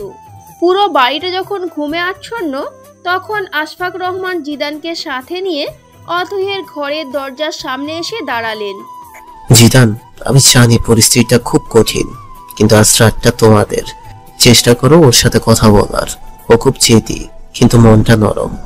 হয়তো হয়তো ও তোমার কথা বুঝবে। আপনি চিন্তা করবেন না স্যার, আমি সবটা সামলে নেব। আপনি গিয়ে বিশ্রাম করুন। আশফাক রহমান একটা দ্বিধাগ্রস্ত মন নিয়ে চলে এলেন। জিদান কয়েক মুহূর্ত দরজার দিকে তাকিয়ে রইল, তারপর খুব সাবধানে দরজার হাতলে হাত রাখলো। দরজাটা ভেতর থেকে লক করা। সে জানতো এমনটাই হবে। সে দরজায় আলতো করে টোকা দিল। অথই, দরজাটা একটু খুলবে? ভেতর থেকে কোনো সাড়া এলো না, শুধু একটা ফুলদানি মেঝেতে আছড়ে পড়ার শব্দ পাওয়া গেল। দেখো, আমি জানি তুমি খুব রেগে আছো, তোমার রাগ হওয়াটাই স্বাভাবিক, কিন্তু এভাবে দরজা বন্ধ করে রাখলে কি কোনো সমাধান হবে? আমরা তো আর শত্রু নই। শত্রু? তুই আমার 14 গোষ্ঠীর শত্রু। তোর সাহস কি করে হয় আমার নাম ধরে ডাকার? আর কোন সাহসে তুই আমার দরজার সামনে দাঁড়িয়ে আছিস? 1 মিনিটের মধ্যে যদি তুই এখান থেকে না যাস তাহলে আমি চিৎকার করে সারা বাড়ির লোক জড়ো করবো, বলবো আমার বডিগার্ড আমার ঘরে ঢোকার চেষ্টা করেছে। তাহলে তো খুব ভালোই হয়, সবাই জানবে নতুন জামাই তার বউয়ের ঘরে ঢোকার জন্য কতটা মরিয়া হয়ে উঠেছে। বাড়ির লোক হয়তো হাসাহাসি করবে, কিন্তু তাতে আমার কোনো লজ্জা নেই। বউ তো আমারই, তাই না? বউ? কোন মুখে তুই আমাকে বউ বলছিস ছোট লোক? তুই একটা ভাড়া করা কর্মচারী। রাস্তার টাকার জন্য তুই আমার বাবাকে ম্যানুপুলেটিভ করে এই বিয়েটা করেছিস। তুই ভাবিস না এই বিয়ের সার্টিফিকেট দেখে তুই আমার জীবনের মালিক হয়ে গেছিস। তোর জায়গা আমার পায়ের নিচে, মনে রাখিস। মালিক হওয়ার কথা তো আমি একবারও বলিনি অথই, আমি শুধু স্বামী হতে চেয়েছি। আর শোনো, তুমি এখন আমার স্ত্রী, তোমার ভালো মন্দের দায়িত্ব আমার। এই অধিকারটা কিন্তু কাজী সাহেব সাক্ষী রেখে স্বয়ং আল্লাহ আমাকে দিয়েছেন। তুমি দরজাটা খোলো, আমরা ভেতরে বসে কথা বলি। এভাবে দরজার দুপাশে দাঁড়িয়ে ঝগড়া করাটা কি খুব ভালো দেখাচ্ছে? সামনাসামনি বসে ঝগড়াটা করি। অধিকার? তুই অধিকারের কথা বলছিস? তোর মতো একটা রাস্তার ছেলের আবার অধিকার, যে আমার চেয়ে বয়সও ছোট? লজ্জা করে না তোর আমার স্বামী সাজার নাটক করতে? তুই তো আমার ছোট ভাইয়ের বয়সী। কোন যোগ্যতায় তুই আমার স্বামী? তোর শিক্ষাগত যোগ্যতা কি? তোর বংশ পরিচয়টা কি? টাকা ছাড়া তোর আছেটা কি যেটা আমার বাবা তোকে দিয়েছে? আমার বংশ পরিচয় বা শিক্ষাগত যোগ্যতা দিয়ে কি হবে বউ? আমি তো আর তোমার কোম্পানিতে চাকরির জন্য আবেদন করিনি। আমি তো তোমার জীবনের অংশীদার হতে এসেছি। আর বয়সের কথা বলছো? ভালোবাসা কি বয়স দিয়ে মাপা যায়? আমাদের নবীজি হতো তার চেয়ে বড় খাদিজা রাদিয়াল্লাহু তাআলা আনহাকে বিয়ে করেছিলেন, সেখানে তো ভালোবাসার কোনো কমতি ছিল না। চুপ, একদম চুপ। তোর এই নোংরা মুখে নবীর নাম নিবি না। তোর মতো শয়তানের সাথে নবীদের তুলনা? তুই নিজেকে কি ভাবিস? তুই একটা সুযোগ সন্ধানী, একটা লোভী কুকুর। আমার বাবার অসহায়ত্বের সুযোগ নিয়েছিস তুই, কিন্তু আমি অথই রহমান, আমি নিজের মতো, আমি তোর মতো 2 পয়সার লোককে দেখিয়ে দেব আমার জীবনটা। ছোঁয়া তো দূরের কথা, আমার ছায়াও তুই মারাতে পারবি না। ভেতর থেকে ক্রমাগত অসভ্য গালিগালাজ আর কান্নার শব্দ ভেসে আসছিল। জিদান আর কোনো কথা বলল না। সে দরজায় পিঠ ঠেকিয়ে করিডোরের ঠান্ডা মেঝেতেই বসে পড়ল। তার মুখটা জানালার আবছা আলোয় দেখা যাচ্ছে। সেখানে কোনো রাগ নেই, কোনো অপমান নেই, আছে শুধু এক গভীর প্রশান্তি আর অপেক্ষা। রাত গভীর হলো, আমার কান্নার শব্দ এক সময় থেমে গেল। কাঁদতে কাঁদতে ক্লান্ত হয়ে কখন ঘুমিয়ে পড়েছি জানি না, কিন্তু জিদান সারা রাত সেই বন্ধ দরজার সামনেই বসে রইল, একজন বিশ্বস্ত প্রহরীর মতো। যেটা আমি জানতাম না, ভোরের প্রথম আলো যখন রহমান ভিলার করিডোরে এসে পড়েছে তখন আমার ঘুম ভাঙলো।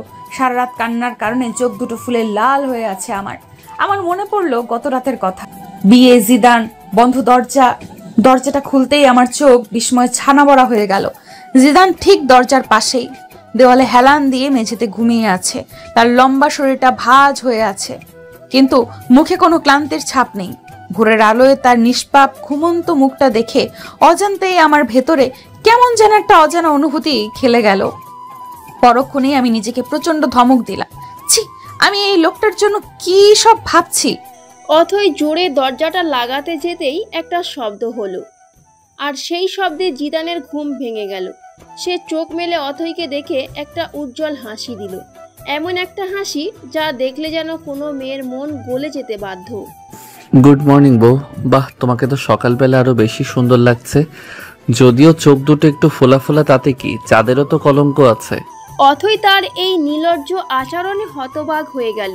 সে ভেবেছিল সারা রাত বাইরে থাকার পর লোকটা হয়তো ক্লান্ত থাকবে, রেগে থাকবে, কিন্তু এ তো পুরো উল্টো। তুমি এখনো এখানে? তোমার তো কোনো আত্মসম্মান বোধ নেই, তাই না? আত্মসম্মান তো তোমার কাছে বন্ধক রেখে দিয়েছি বউ। তুমি যতক্ষণ না আমার ভালোবাসা কবুল করছো ততক্ষণ আমার আত্মসম্মান ফেরত পাওয়ার কোনো আশাই নেই। যাই হোক, এসব কথা পরে হবে, আগে বলো ঘুমটা ভালো হয়েছে তো? আমার কিন্তু মেঝেতে ঘুমিয়ে পিঠে খুব ব্যথা হয়ে গেছে। আজ রাতে কিন্তু আমি আর কোনোভাবেই মেঝেতে ঘুমাচ্ছি না, সোজা তোমার পাশে, তোমার বিছানায় এবং তোমার বুকে ঘুমাবো। এই বলে জিদান চোখ টিপল। অথই রাগে গজগজ করতে করতে কিছু বলতে যাবে, তার আগেই সে দেখলো জিদানের হাতে একটা ট্রেতে ধোঁয়া ওঠা কফির মগ। টোস্ট আর তার পছন্দের অরেঞ্জ জুস। তোমার জন্য নাস্তা বানিয়ে আনলাম। আমার নতুন বউ নিশ্চয়ই কাল রাত থেকে কিছু খাইনি। নাও, খেয়ে নাও। তারপর আমরা সারাদিন ধরে ঝগড়া করার জন্য শক্তি পাবো, তাই না? আমার এসবের কোনো প্রয়োজন নেই, আর খবরদার আমার জন্য এসব করার নাটক করবে না। নাটক কেন হবে বউ? এটা তো আমার কর্তব্য। স্বামীর প্রথম এবং প্রধান কর্তব্য হলো স্ত্রীর সবকিছুর খেয়াল রাখা। আচ্ছা, তুমি যখন নিজের হাতে খাবে না তখন আমাকে খাইয়ে দিতে হবে, তাই না? এই বলে জিদান ট্রে থেকে কফির মগটা তুলে অথয়ের মুখের সামনে ধরল। অথই মুখ ঘুরিয়ে নিল। সরো আমার সামনে থেকে, আমার বমি পাচ্ছে তোমাকে দেখে। তাই নাকি? কিন্তু তোমাকে দেখে তো আমার শুধু আমার মনে ভালোবাসা জাগছে, ফিলিংস জাগছে। আচ্ছা ঠিক আছে, তুমি যখন খাবেই না। জিদান মগটা থেকে নিজেই এক চুমুক কফি খেলো। তারপর চোখ বন্ধ করে এমন একটা ভাব করলো যেন অমৃত পান করছে। আহা, কি টেস্ট! আসলে কফিটা ভালো না, তোমার কথা ভাবতে ভাবতে বানিয়েছি তো, তাই এত মজা লাগছে। আচ্ছা, আমি সবটা শেষ করে ফেলি। জিদানের এই ছেলে মানুষই আর নির্লজ্জ আচরণে অথয়ের রাগ যেন সীমা ছাড়িয়ে যাচ্ছিল। সে কিছু না বলে ধড়াম করে দরজাটা লাগিয়ে দিল। জিদান দরজার বাইরে দাঁড়িয়ে হাসতে লাগলো। তার মিশন অথই। তার প্রথম ধাপ সফল হয়েছে। সে মেয়েটাকে রাগাতে পেরেছে। সেদিন থেকেই শুরু হলো জিদানের রোমান্টিক অত্যাচারের এক নতুন অধ্যায়। অথই যেভাবেই যেত জিদান তার পিছু পিছু যেত। অথই যদি সোফায় বসে বই পড়তো, জিদান ঠিক তার পাশে গা ঘেঁষে বসে পড়তো। কি বই পড়ছো বউ? রোমান্টিক উপন্যাস? আমাকে একটু পড়ে শোনাবে? তোমার মুখে ভালোবাসার গল্প শুনতে খুব ইচ্ছে করছে। Get lost. অথই যদি টিভিতে নিউজ দেখতো, জিদান কোত্থেকে এসে রিমোটটা কেড়ে নিত। এটা কি হচ্ছে? আমি খবর দেখছিলাম, রিমোটটা ফেরত দাও। আরে দেশের খবর দেখে কি হবে? আগে নিজের ঘরের খবর তো নাও। আসো আমরা সিনেমা দেখি। দিলওয়ালে দুলহানিয়া লে যায়েঙ্গে দেখবে? তুমি হবে আমার সিমরান আর আমি তোমার রাজ। ভাবো তো একবার, আমি গিটার হাতে তোমার জন্য গাইছি, তুঝে দেখা তো এ জানা সনম। এই বলে জিদান বিশ্রী সুরে গান গাওয়ার ভান করত। অথই রাগে টিভি বন্ধ করে দিত। জিদানের অত্যাচার চরমে পৌঁছেছিল। এভাবেই কয়েকটা দিন কেটে গেল। সেদিন বিকালে অথই তার ল্যাপটপে কাজ করছিল। জিদান পিছন থেকে এসে হঠাৎই তাকে জড়িয়ে ধরল। অথয়ের সারা শরীর যেন বিদ্যুৎ খেলে গেল। ছাড়ো আমাকে, তোমার সাহস কি করে হয় আমার গায়ে হাত দেওয়ার? জিদান আরো শক্ত করে জড়িয়ে ধরে অথয়ের ঘাড়ে মুখ ডুবিয়ে বলে, কেন বউকে একটু আদর করতে পারবো না? তুমি এমনভাবে কথা বলছো যেন আমি কোনো পরপুরুষ। আরে আমি তো তোমার স্বামী। তোমার সারা শরীরে শুধুই আমার অধিকার। তোমার এই রেশমি চুল, তোমার এই ঘ্রাণ, সব কিছুতে শুধু আমার অধিকার। শয়তান জানোয়ার, ছাড় বলছি। আচ্ছা ছাড়বো, কিন্তু একটা শর্তে, আমাকে একটা পাপ্পি দিতে হবে। এই যে এখানে আমার গালে। জিদান তার গালটা অথয়ের মুখের সামনে এগিয়ে দিল। অথয়ের কাছে এটা ছিল চূড়ান্ত অপমান। তার রাগ, ঘৃণা, অসহায়ত্ব সবকিছু যেন একসাথে ফেটে পড়ল। সে পাশে থাকা কাঁচের ফুলদানিটা তুলে নিয়ে সর্বশক্তি দিয়ে ছুঁড়ে মারল জিদানের দিকে। তোর পাপ্পি খাওয়ার শখ আমি মেটাচ্ছি, হারামজাদা। জিদান চকিতে সরে না গেলে ফুলদানিটা সোজা তার মাথায় লাগতো। ফুলদানিটা দেয়ালে লেগে ঝনঝন শব্দে ভেঙে চুরমার হয়ে গেল। পুরো ঘর নিস্তব্ধ হয়ে গেল। বাড়ির কাজের লোক রহিম চাচা শব্দ শুনে ছুটে এলেন। ম্যাডাম, স্যার, আপনারা ঠিক আছেন তো? জিদান ভাঙা কাঁচের টুকরোগুলোর দিকে তাকিয়ে রইল। তারপর খুব ধীরে ধীরে অথয়ের দিকে ফিরল। তার মুখে এবার কোনো হাসি নেই, আছে এক অদ্ভুত দৃষ্টি। অথই ভয়ে কাঁপছিল। সে বুঝতে পারছিল এবার সে সীমা ছাড়িয়ে গেছে। সে ধীরে ধীরে অথয়ের দিকে এগিয়ে আস্তে আস্তে বলে, তুমি আমাকে মেরে ফেলতে চেয়েছিলে বউ। তোমার রাগটা দেখছি দিন দিন খুব বেড়ে যাচ্ছে। এর চিকিৎসা করা দরকার, আর আমার মনে হচ্ছে এর একটাই চিকিৎসা আছে। জিদান এক ঝটকায় অথইকে কাছে টেনে নিল। অথই কিছু বোঝার আগেই জিদান তার ঠোঁটের উপর নিজের ঠোঁট চেপে ধরল। এটা কোনো রোমান্টিক চুম্বন ছিল না, ছিল অধিকার ফলানোর এক উন্মত্ত প্রকাশ। অথয়ের চোখ দুটো বিস্ময়ে আর অপমানে বিস্ফোরিত হয়ে গেল। সে জিদানকে ধাক্কা দিয়ে সরানোর জন্য আপ্রাণ চেষ্টা করতে লাগলো, কিন্তু জিদানের শক্তিশালী বাহুবন্ধন থেকে নিজেকে মুক্ত করতে পারল না। বাহিরে দাঁড়িয়ে থাকা রহিম চাচা এই দৃশ্য দেখে লজ্জায় চোখ নামিয়ে নিলেন এবং নিঃশব্দে সেখান থেকে সরে গেলেন। জিদান অথইকে ছেড়ে দিয়ে তার কানের কাছে ফিসফিস করে বলল, এরপর থেকে রাগ উঠলে ফুলদানি ছুড়বে না, সোজা আমাকে সেইভাবে আদর করবে, কারণ তুমি আমার স্ত্রী আর তোমার রাগের উপরও শুধু আমারই অধিকার, বুঝেছো আমার অবাধ্য সিনিয়র বউ? আমি কাঁপতে কাঁপতে মেঝেতে বসে পড়লাম। চোখ দিয়ে অঝরে জল গড়িয়ে পড়ছে। আমি আজ দ্বিতীয়বারের মতো এই লোকটার কাছে হেরে গেলাম। আর আমি পকেটে হাত গুজে শীষ দিতে দিতে ঘর থেকে বেরিয়ে গেলাম যেন কিছুই হয়নি। কিন্তু আমি জানি বরফ গলতে শুরু করেছে। এই টানাপোড়েন আর খুনসুটির খেলাটা যে সবেমাত্র শুরু হলো। জিদানের সাথে সেই ঘটনার পর কয়েক সপ্তাহ কেটে গেছে। অথই জিদানের সাথে কথা বলা প্রায় বন্ধই করে দিয়েছে। পারতপক্ষে তার ছায়াও মারায় না, কিন্তু জিদানের রোমান্টিক অত্যাচার থেমে নেই। সে আগের মতোই অথইকে নানানভাবে বিরক্ত করে, খুনসুটি করে, অধিকার ফলানোর চেষ্টা করে। তবে সেদিনের মতো সীমালঙ্ঘন আর করেনি। তাদের মধ্যে একটা অদ্ভুত শীতল যুদ্ধ চলছে, যেখানে একজন আক্রমণের পর আক্রমণ করে যাচ্ছে আর অন্যজন নীরব থেকে সেই আক্রমণ প্রতিহত করার চেষ্টা করছে। আজ রাতে রহমান ভিলা অস্বাভাবিক রকম শান্ত। অথই তার বাবার কোম্পানির বোর্ড মিটিংয়ের জন্য একটি অত্যন্ত গুরুত্বপূর্ণ প্রেজেন্টেশন তৈরি করছে। আগামীকালের এই প্রেজেন্টেশনের উপর কোম্পানির একটি বড় ডিল নির্ভর করছে। অথই গত এক সপ্তাহ ধরে দিনরাত এক করে এটার পেছনে শ্রম দিয়েছে।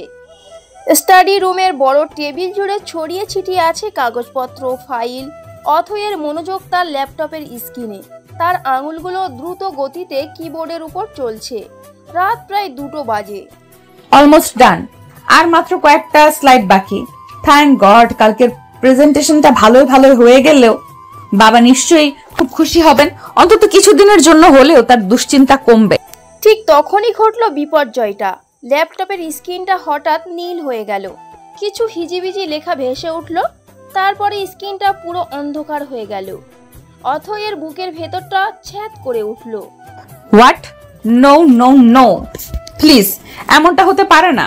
সে বারবার পাওয়ার বাটন চাপতে লাগলো, কিন্তু কোনো লাভ হলো না। ল্যাপটপটা যেন মরে গেছে। অথইয়ের মাথায় যেন আকাশ ভেঙে পড়ল। তার গত এক সপ্তাহের সমস্ত পরিশ্রম, সমস্ত ডেটা, চার্ট, গ্রাফ সব ওই কালো স্ক্রিনটার ভেতরে বন্দি। হায় আল্লাহ, এখন কি হবে? আমি এখন কি করব? তার গলা দিয়ে স্বর বেরোচ্ছে না, চোখে পানি চলে এসেছে। অসহায়ত্ব আর হতাশায় সে টেবিলের উপর মাথা রেখে ফুপিয়ে কেঁদে উঠল। দরজার বাহিরে করিডোরে দাঁড়িয়ে থাকা জিদান সবটা লক্ষ্য করছিল। অথইয়ের কান্নার শব্দে সে আর স্থির থাকতে পারল না। দরজায় হালকা নক করে সে ভেতরে প্রবেশ করলো। কি হয়েছে অথই, সব ঠিক আছে? সব শেষ হয়ে গেল। আমার ল্যাপটপটা ক্র্যাশ করেছে। আমার সব ডেটা, আমার পুরো প্রেজেন্টেশনটা সব নষ্ট হয়ে গেছে। কাল সকালে বোর্ড মিটিং। আমি এখন কি করব? জিদান অথইয়ের কাঁধে হাত রেখে বলে, শান্ত হও, আগে কান্না থামাও, দেখি কি হয়েছে। জিদানের স্পর্শে অথই কেঁপে উঠল, কিন্তু আজ সে জিদানের হাতটা সরিয়ে দিল না। জিদান চেয়ার টেনে অথইয়ের পাশে বসলো এবং ল্যাপটপটা নিজের দিকে ঘুরিয়ে নিল। কখন থেকে এমন হচ্ছে? এই তো কিছুক্ষণ আগে। আমি কাজ করছিলাম, হঠাৎ করে স্ক্রিনটা ব্লু হয়ে গেল, তারপর সব বন্ধ। Blue screen off death hardware বা সফটওয়্যার কনফ্লিক্টের কারণে এটা হয়। তুমি কি কোনো ডেটা ব্যাকআপ রেখেছিলে? না, আমি আজ রাতেই কাজ শেষ করে সব একসাথে পেন ড্রাইভে নেব ভেবেছিলাম। আমি এখন এত বড় একটা ভুল কিভাবে করলাম? ভুল মানুষেরই হয় অথই, ভেঙে পড়ো না। আমাকে একবার চেষ্টা করতে দাও, হয়তো ডেটাগুলো পুনরুদ্ধার করা গেলেও যেতে পারে। তুমি এটা ঠিক করতে পারবে? তুমি কি এসবের কাজ জানো? আগেই তো বলেছিলাম আমার আরো অনেক গুণ আছে বউ। তুমি শুধু আমার গুন্ডামিটাই দেখেছো, গুণগুলো তো এখনো দেখোনি। স্পেশাল ফোর্সে থাকার সময় আমাদের শুধু অস্ত্র চালাতেই শেখানো হতো না, টেকনিক্যাল অনেক বিষয়েও ট্রেনিং দেওয়া হতো। কোডিং, হ্যাকিং, ডেটা রিকভারি, এগুলো আমাদের সিলেবাসের অংশ ছিল। অথই অবাক হয়ে জিদানের কথাগুলো শুনছিল। এই লোকটার সম্পর্কে সে যা জানে তা যেন বিশাল বরফখণ্ডের চূড়া মাত্র। এর নিচে যে আরো কত কিছু লুকানো আছে তা সে আজ প্রথম টের পেল। তোমার কাছে কি একটা স্ক্রু ড্রাইভার সেট হবে? হ্যাঁ, ড্রয়ারে আছে। জিদান অত্যন্ত দক্ষতার সাথে ল্যাপটপের পেছনের অংশটা খুলতে শুরু করলো। তার আঙুলগুলো খুব দ্রুত এবং নিখুঁতভাবে কাজ করছিল। অথই মন্ত্রমুগ্ধের মতো তার দিকে তাকিয়ে রইল। এই সেই হাত যা দিয়ে সে ফুলদানি ছুঁড়েছিল, এই সেই হাত যা তাকে জোর করে জড়িয়ে ধরেছিল, অথচ আজ এই হাত দুটোই তার শেষ ভরসা। যা ভেবেছিলাম তাই। র্যামে সমস্যা হয়েছে, হয়তো ওভারহিটিং এর কারণে স্লটটা নড়ে গেছে। আশা করি হার্ড ডিস্কটা ঠিক আছে। জিদান প্রায় 1 ঘন্টা ধরে বিভিন্নভাবে চেষ্টা করতে লাগলো। সে ল্যাপটপের ভেতরের বিভিন্ন পার্টস খুললো, পরিষ্কার করলো, আবার লাগালো। অথই চুপচাপ পাশে বসে কফি বানিয়ে তাকে সাহায্য করছিল। তাদের মধ্যে কোনো কথা হচ্ছিল না, কিন্তু একটা নীরব বোঝাপড়া কাজ করছিল। 1 ঘন্টারও বেশি সময় পার। জিদান শেষবারের মতো পাওয়ার বাটনটা চাপলো। বিসমিল্লাহ। কয়েক মুহূর্তের জন্য ঘরটা নিস্তব্ধ হয়ে গেল। তারপরেই ল্যাপটপের স্ক্রিনটা আলো জ্বলে উঠল। উইন্ডোজের ওয়েলকাম স্ক্রিন ভেসে উঠল। ও মাই গড, এটা অন হয়েছে। জিদান, তুমি পেরেছো। এখনো পুরোপুরি বলা যাচ্ছে না, ফাইলগুলো ঠিক আছে কিনা দেখতে হবে। জিদান দ্রুত কয়েকটা ফোল্ডার খুলল। অথয়ের প্রেজেন্টেশনের ফাইলটা ডেস্কটপেই ছিল। সে ফাইলটা ওপেন করলো। প্রতিটা স্লাইড, প্রতিটা ডেটা, প্রতিটা চার্ট সবকিছুই একেবারে অক্ষত অবস্থায় আছে। Thank you so much Zidan. আমি জানি না তোমাকে কি বলে ধন্যবাদ দিব। তুমি আজ আমাকে বাঁচিয়ে দিয়েছো। অথই এতটাই আবেগপ্লুত ছিল যে সে খেয়ালই করেনি যে সে জিদানকে জড়িয়ে ধরে ফেলেছে। জিদান 1 মুহূর্তের জন্য স্থির হয়ে গেল। অথয়ের শরীরের উষ্ণতা, তার চুলের ঘ্রাণ, সবকিছু মিলে জিদানের ভেতরে এক অদ্ভুত প্রশান্তি এনে দিল। সেও আলতো করে অথয়ের পিঠে হাত রাখলো। বলেছিলাম না আমি আছি। কয়েক মুহূর্ত পর অথই নিজের ভুল বুঝতে পারল। সে লজ্জা পেয়ে জিদানের কাছ থেকে দ্রুত সরে গেল। তার গাল দুটো লাল হয়ে গেছে। আমি আসলে খুব এক্সাইটেড হয়ে গিয়েছিলাম। সরি কেন? স্বামীর বিপদে আপদে স্ত্রী তো এভাবেই পাশে দাঁড়াবে, তাই না? আর তাছাড়া ধন্যবাদটা তো অন্যভাবেও দেওয়া যেত। জিদান তার গালের দিকে ইশারা করলো। অথয়ের এবার লজ্জা লাগার বদলে হাসি পেয়ে গেল। সে মুখ ঘুরিয়ে হাসলো। এই প্রথম জিদানের কোনো কথাই সে রাগ করার বদলে হাসলো। যাও এখন তাড়াতাড়ি বাকি কাজটা শেষ করে নাও, আগামীকাল প্রেজেন্টেশন আছে, তার জন্য রেডি হও। এরপর জিদান ঘর থেকে বেরিয়ে গেল।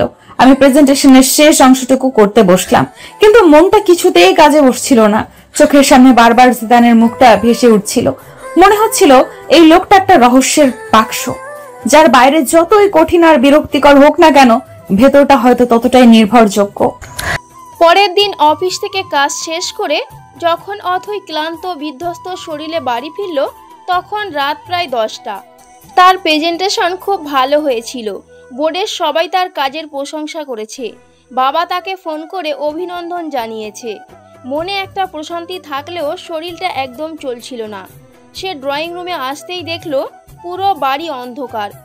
শুধু ডাইনিং টেবিলের উপর 2টো মোমবাতি জ্বলছে, আর টেবিলের ওপাশে তার জন্য অপেক্ষা করছে জিদান। এইসব কি? বাড়িতে কেউ নেই? সবাইকে আমি ছুটি দিয়ে দিয়েছি। আজ রাতের ডিনারটা আমরা একসাথেই করব। তোমার জন্য আমি নিজের হাতে স্যুপ বানিয়েছি, চিকেন কর্ন স্যুপ, তোমার ফেভারিট। অথই অবাক হয়ে টেবিলের দিকে তাকালো। সুন্দর করে 2টো স্যুপের বাটি সাজানো, সাথে গার্লিক ব্রেড। মোমবাতির নরম আলোয় জিদানের মুখটা অদ্ভুত মায়াবী লাগছিল। তুমি এত কিছু কেন? কারণ আমার বউ আজ একটা বড় যুদ্ধ জয় করে ফিরেছে, তার সেলিব্রেশন তো করতেই হবে, তাই না? তাছাড়া তুমি সকাল থেকে কিছুই খাওনি, এখন যদি স্যুপটা না খাও তাহলে কিন্তু আমি আবার আমার পুরনো অ্যাটিটিউডে ফিরে যাব। অথই চুপচাপ চেয়ারে বসে পড়ল। তার কিছু বলার ভাষা ছিল না। জিদান তার সামনে স্যুপের বাটিটা এগিয়ে দিল। স্যুপের প্রথম চামচটা মুখে দিয়েই অথয়ের শরীর মন দুটোই যেন জুড়িয়ে গেল। স্যুপটা অসাধারণ হয়েছে। অনেক টেস্টি হয়েছে। হবে না? ভালোবাসা দিয়ে বানিয়েছি যে। অথই মুখ তুলে জিদানের দিকে তাকালো। মোমবাতির আলোয় জিদানের চোখ দুটো চকচক করছে। সেই চোখে আজ কোনো দুষ্টামি নেই, কোনো অধিকার ফলানোর চেষ্টা নেই, আছে শুধু একরাশ মমতা। আমার কঠোর হৃদয়ের বরফটা যেন এই উষ্ণ স্যুপের মতোই গলতে শুরু করলো। আমি এই প্রথমবার অনুভব করলাম জিদান শুধু আমার উপর চাপিয়ে দেওয়া কোনো স্বামী বা বিরক্তিকর বডিগার্ড নয়, সে তার চেয়েও বেশি কিছু। সে একজন ভরসার মানুষ, একজন বন্ধু, একজন আপনজন। এই উপলব্ধিটা আমার ভেতরটাকে এক অদ্ভুত ভালো লাগায় ভরিয়ে দিল। আমি হয়তো এখনো জিদানকে ভালোবাসতে শুরু করিনি, কিন্তু তার জন্য এক টুকরো নরম অনুভূতি আজ ঠিকই জন্ম নিল আমার মনের গভীরে। আর ভালোবাসা, সেটা হয়তো এই নতুন উপলব্ধির পথ ধরেই একদিন এসে পড়বে। ডাইনিং টেবিলের উপরে রাখা মোমবাতি দুটো প্রায় গলে এসেছে। তাদের নরম কাঁপন ধরা আলোয় জিদান আর অথয়ের মুখটা মায়াবী দেখাচ্ছে। বাইরে ঝিরঝির করে বৃষ্টি পড়ছে। কাঁচের জানালায় বৃষ্টির ফোঁটাগুলো মুক্তোর মতো লাগছে।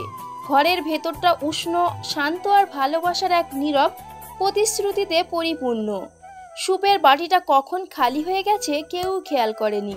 তারা দুজনই দুজনের চোখের দিকে তাকিয়ে আছে।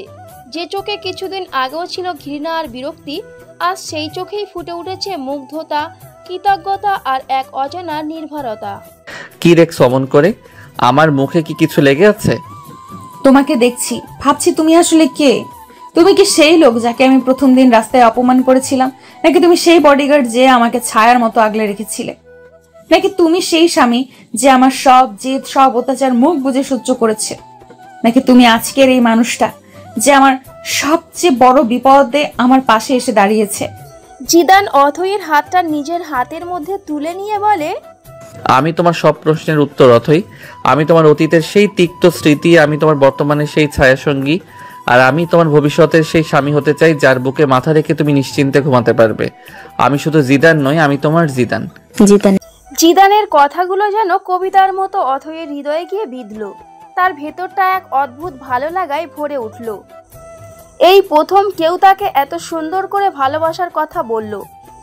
তার চোখ দুটো জলে ভরে এলো, কিন্তু এই জল কান্নার নয়, পরম প্রাপ্তির। আমি খুব অন্যায় করেছি তোমার সাথে জিদান। তোমাকে অনেক কষ্ট দিয়েছি, অনেক অপমান করেছি। তুমি কি পারবে আমাকে ক্ষমা করতে? জিদান অথয়ের চোখের জল আলতো করে মুছিয়ে দিয়ে বলে, পাগলি, স্বামী কি কখনো তার স্ত্রীর উপর রাগ করে থাকতে পারে? তুমি তো আমাকে কষ্ট দাওনি, তুমি তো শুধু নিজেকে কষ্ট দিয়েছ। তুমি একটা দেয়াল তুলে রেখেছিলে কারণ তুমি ভয় পেয়েছিলে, কিন্তু আজ দেখো তোমার ভালোবাসার উষ্ণতায় সেই দেয়ালটা কেমন গলে গেছে। জিদান চেয়ার ছেড়ে উঠে অথয়ের পাশে এসে দাঁড়ালো। সে অথয়ের হাত ধরে তাকে দাঁড় করালো। মোমবাতির আলোয় তাদের ছায়া দুটো দেয়ালে এক হয়ে গেছে। তোমার কি মনে আছে আমি তোমাকে কি বলেছিলাম? বলেছিলাম রাগ উঠলে ফুলদানি ছুড়বে না, সোজা আমাকে এসে আদর করবে। আজ তো তোমার মনে কোনো রাগ নেই, আছে শুধু ভালোবাসা। তাহলে আজকে আমি আমার প্রাপ্য আদরটা পেতে পারি না বউ? জিদানের দুষ্টমি ভরা কথায় অথয়ের মুখটা লজ্জায় লাল হয়ে গেল। সে মাথা নিচু করে ফেলল। জিদান আলতো করে তার চিবুক ধরে মুখটা তুলল। আমার চোখের দিকে তাকাও অথই। অথই তার ভেজা চোখে জিদানের চোখের দিকে তাকালো। সেই চোখে সে আজ দেখতে পেল এক মহাসমুদ্রের গভীরতা, যেখানে সে নিশ্চিন্তে ডুবে যেতে পারে। অথই আর নিজেকে ধরে রাখতে পারল না। সে তার জীবনের সমস্ত দ্বিধা, সমস্ত সংকোচ ঝেড়ে ফেলে জিদানের গলা জড়িয়ে ধরল। তারপর প্রথমবারের মতো নিজের ইচ্ছায় নিজের ভালোবাসার প্রকাশ হিসাবে জিদানের ঠোঁটে কামড় বসিয়ে দিল। এই পাপ্পিটা আগের দিনের সেই জোর করে করা চুম্বনের মতো ছিল না। এই চুম্বনে ছিল সমর্থন, ছিল বিশ্বাস, ছিল দুটো আত্মার পরম মিলন। জিদানও পরম আবেগে অথইকে নিজের বাহুবন্ধনে জড়িয়ে নিল। তাদের মধ্যে জমে থাকা সব ভুল বোঝাবুঝি, সব দূরত্ব যেন এই একটা কিসেই গলে জল হয়ে গেল। কিছুক্ষণ পর জিদান যখন অথইকে নিজের থেকে আলগা করলো, তখন দুজনেরই শ্বাস ভারী হয়ে উঠেছে। অথয়ের মুখটা লজ্জায় আর ভালোবাসায় থরথর করে কাঁপছে। অবশেষে তুমি আমার রোমান্টিক অত্যাচার বুঝতে পারলে বউ? হ্যাঁ, বুঝেছি। আর এই অত্যাচার ছাড়া আমি এখন এক মুহূর্তও বাঁচবো না। তাই নাকি? তাহলে তো অত্যাচারের মাত্রাটা আরো বাড়াতে হবে। আজ রাত থেকে শুরু করা যাক, কি বলো? জিদানের কথায় অথই আরো লজ্জা পেয়ে তাকে খামচে ধরল। জিদান উচ্চস্বরে হেসে উঠল। আজ রাতের এই হাসিটা ছিল তাদের নতুন জীবনের সূচনা সঙ্গীত।